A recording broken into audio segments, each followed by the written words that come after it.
Um, so today I'll be talking about Explainable AI, quite a fancy word. Basically, it's a tutorial on how to trust and interpret and understand your ML models. So my name is Mansour. I'm an ML developer at AltaML. We specialize in AI projects.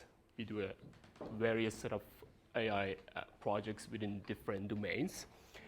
And yeah, so let me show you an example of a world without XAI. So basically in the near future, you will, if there is no XAI, this will happen. So basically, the car police pull over another car, and the policeman is asking the person, does your car has any idea why my car pulled it over? So basically, if you have driverless cars who don't know how they make decisions, this is gonna happen soon. Okay, so let's talk about ML models. This is like a very general talk. I'm not giving you any jargon, just to get you familiar with XAI. Generally speaking, you can categorize ML models into two groups: white box, black box. White box, easy to interpret. Black box, hard or impossible to interpret. White box are good for very small, simple data sets, but if you give them like very complex data sets like image or text, they probably sometimes can't work most of the time. They give you low accuracies. On the other hand, these black boxes like neural networks have a lot of parameters. They can model any function, but you can't interpret them. So there's a trade-off here, which is accuracy versus interpretability. So on the x-axis, you can see the accuracy, and the y, you can see the interpretability. So here is a linear regression. Not so accurate. Could be for some problems, but generally not, but very interpretable. Then decision trees, a little bit more accurate than k-nearest neighbors, then random forests, then support vector machines, and in the last comes deep neural networks. Very accurate models, but there's no way you could interpret how they work. So you can see the trade-off in here. So what is XAI? Think of it as a lantern inside your ML model, like this. So this is the symbol for XAI from now on, right? Actually, I made that up, but anyway. XAI can explain the results of your ML models, hopefully, and can help you understand why and how does your ML model work. Okay, so let's talk about some use cases. Basically, anywhere you can use AI, you can use XAI, but I'll give you some examples. Medicine. Abulash gave us a good example of why doctors need to trust AI. If you can't tell them how these things works, they don't care what it is, they don't trust it, and they won't use it. Finance, legals, autonomous cars, and like even military. So DARPA is spending $1 billion on XAIs, and like they probably have some ideas on what they want to use, which I don't want to make assumptions, but we're not interested in this thing. And yeah. Okay, why do we need XAI? I'll give you two examples in two different domains. Medical. So let's say I want to detect epilepsy using brain MRI data. So here's some brain MRI data. White matter, gray matter, and like CSF. I give it to some fancy complex ML model, neural networks. I get a report at the end. So the report says the patient is diagnosed with epilepsy with 85% confidence. The doctor would say, why? Should I trust this? How does this thing work? Another example would be in the finance domain. Let's say you want to create a loan model with financial records. Here's your data. Here's your model. Here's the report. The report says customer is not eligible for a loan. But why? So there could be legal implications here. So what if the customer asks why he was rejected? So you are already probably familiar with the GDPR, General Data Protection Regulation. According to GDPR, every customer has the right to ask any company who uses AI on how the decision on whatever decision that was made, they have to explain the decision-making process. Otherwise, they could be sued. So so that's one of the things that actually very boosted XAI in the AI. So people, after the GDPR was introduced, so people become like very nervous. Why should we do what? We can't use neural networks anymore if you want to just apply, if you want to comply with GDPR. And yeah, and for the medical domain, how should the doctor trust? What if if she trusts the model like blindly? There could be deaths based on the prediction of the model. There could be very bad ramifications, and that is not how the doctors want to use these models. So basically, they won't use it if you can't explain how this model works. So I'll give you a general overview of XAI. So here's the data that you have. Typically, you give it to a model, and you get a prediction. This is a typical machine learning model, machine learning procedure, right? But with XAI, you can give your data and model to some XAI, and it will give you explanation which you can look at alongside your prediction and understand how this prediction was made. That is a very broad overview of how XAI would be integrated into ML pipelines within every industry that uses ML. So what answers does XAI provide? Like generally speaking, three: why, how, and when. Why did the model make that prediction? How can I correct an error if I use XAI?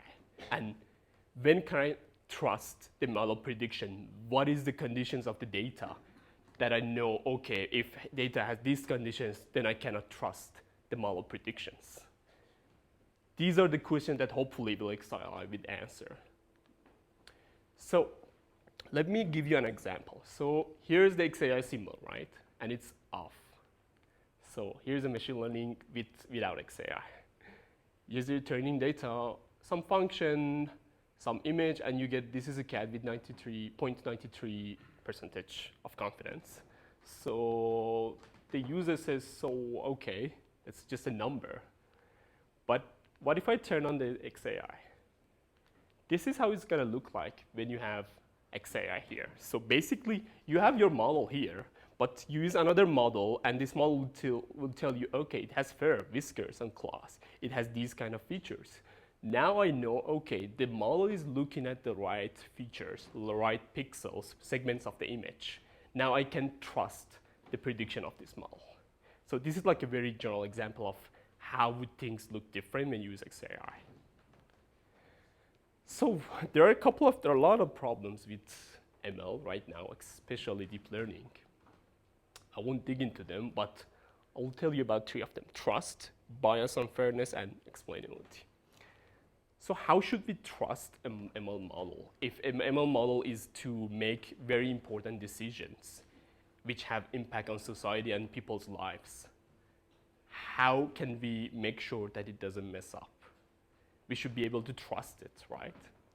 So if we can understand the decision-making process and make sure that the model is looking at the right features in a broad sense, then we can trust it somehow.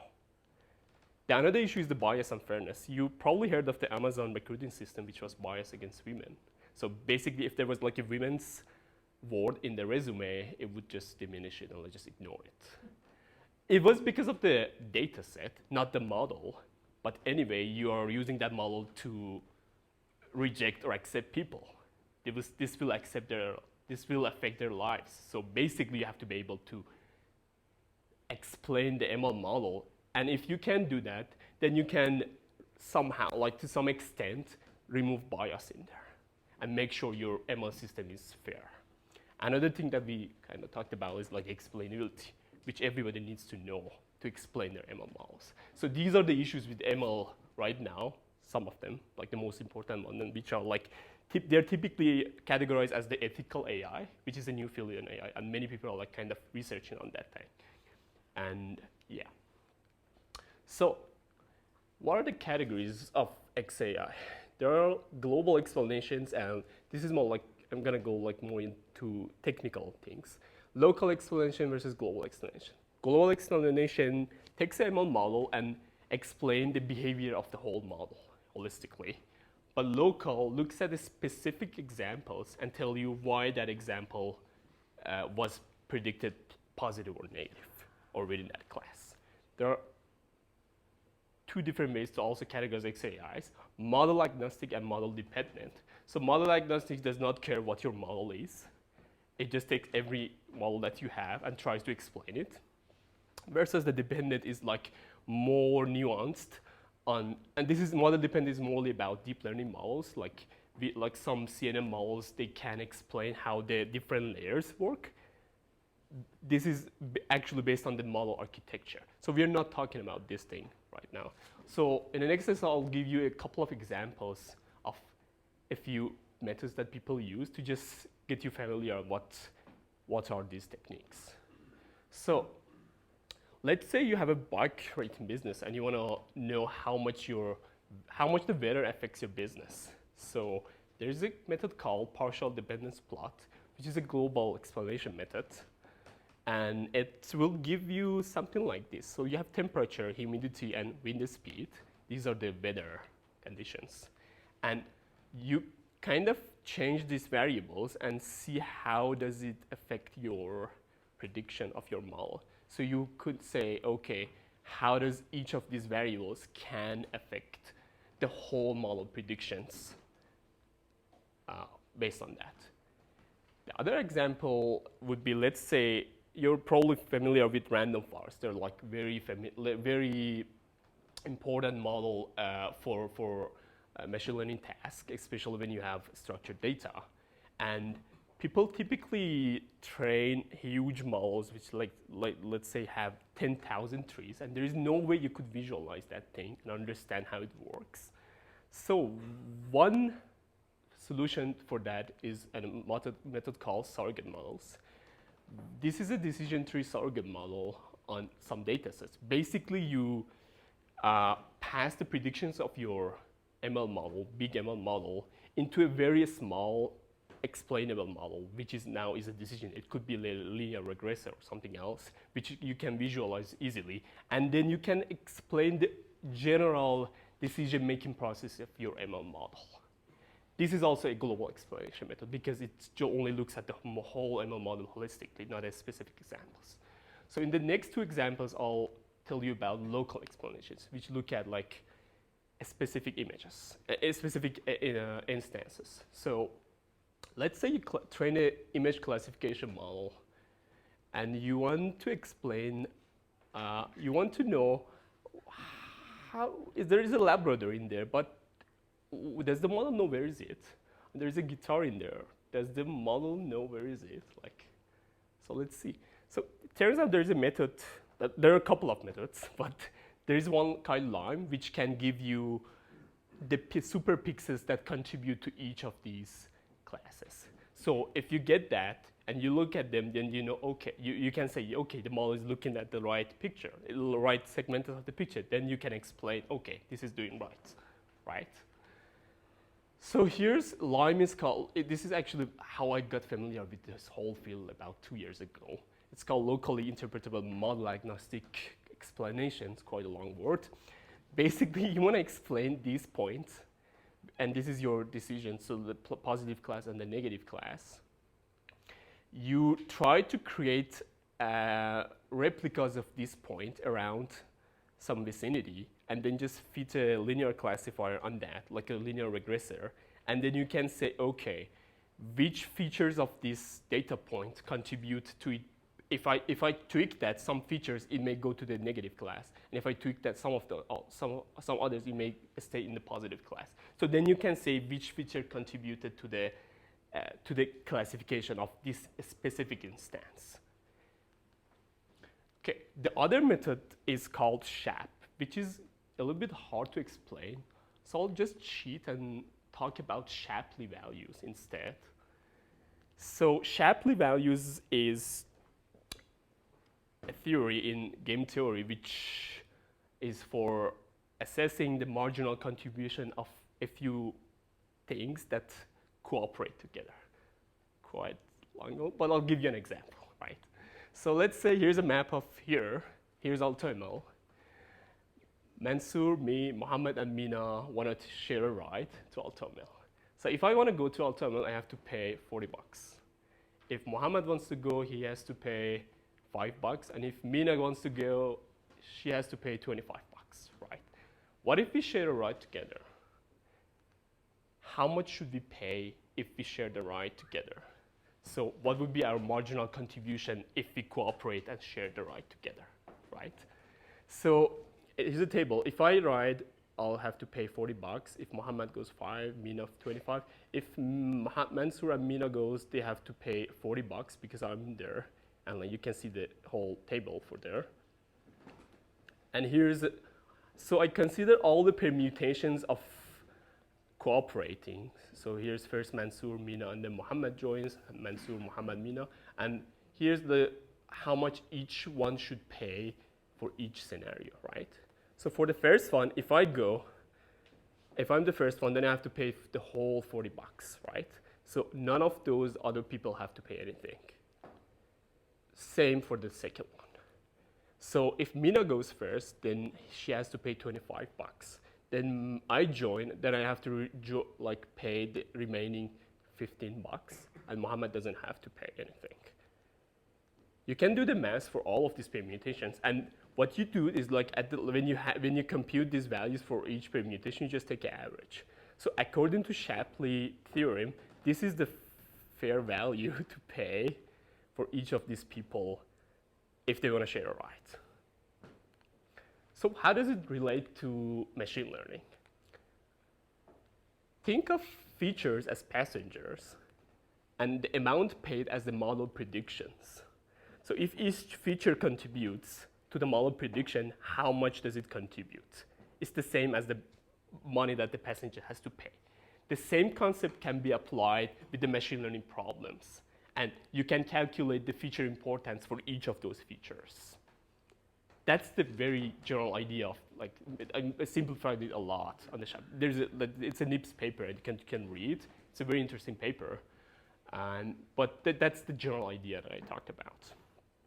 Okay, so I'll just give you a bunch of tool sets so you could just go and explore and play with XAI, probably integrate with your ML procedures. So Lime and Shap, they both have their own libraries. They're open source, both of them.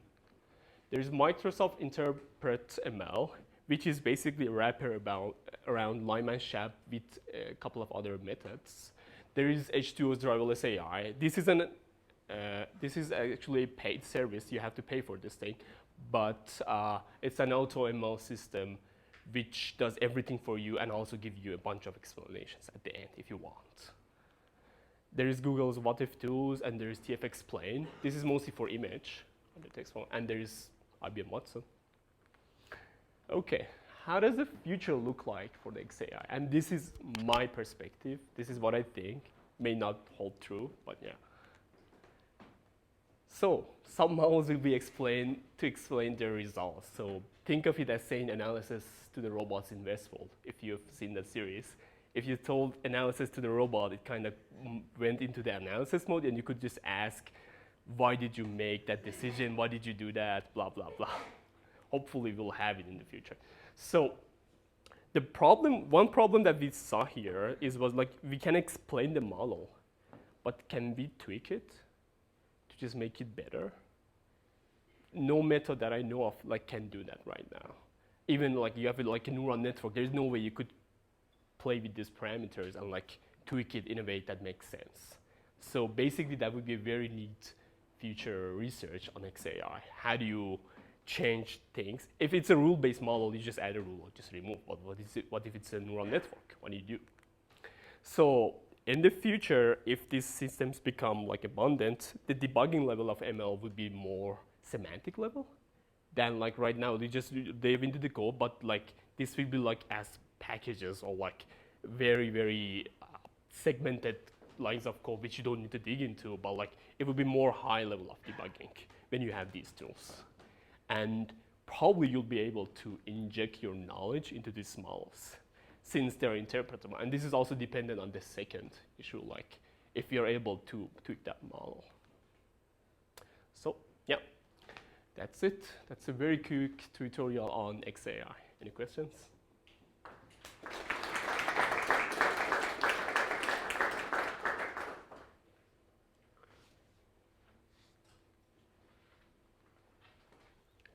Questions?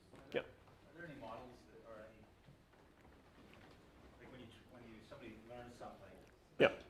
and they do something wrong, they get painful experience, and they learn not to do something.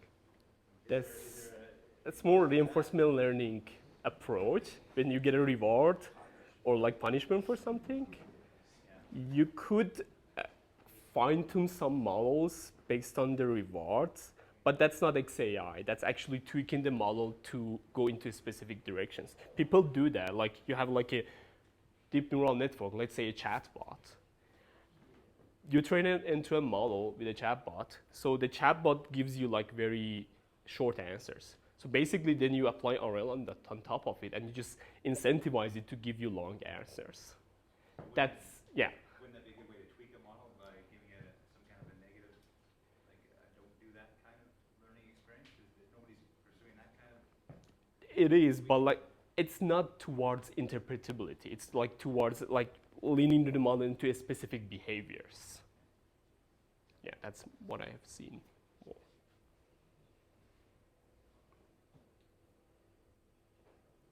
Yep. So kind of at the end of the day, with these kind of like explainability to models, like the people still have to have confidence that these explanations actually mean anything. So like, how do you go about convincing people that like, you put the SHAP package on, it says that these are the reasons why it happened, but they're like, well, these are just numbers. I guess this is kind of an open-ended question. This is the best thing that you have right now. I will tell you that. I have the same experience. I've worked with this. Yeah, well, we have the same problem even with in here, in our company. Like, we're using all these packages, but like, at the end of the day, you only have, as you said, a bunch of numbers, which a domain expert has to look into and explain if it makes sense or not. Yeah, that's an interesting tool because like, it's somewhere in between actually. So yeah, it doesn't give you full explainability, but it can tell you with the help of a domain expert and these explanations, you can verify the process and just say, yeah, this makes sense. Yeah. Thank you very much. So, like,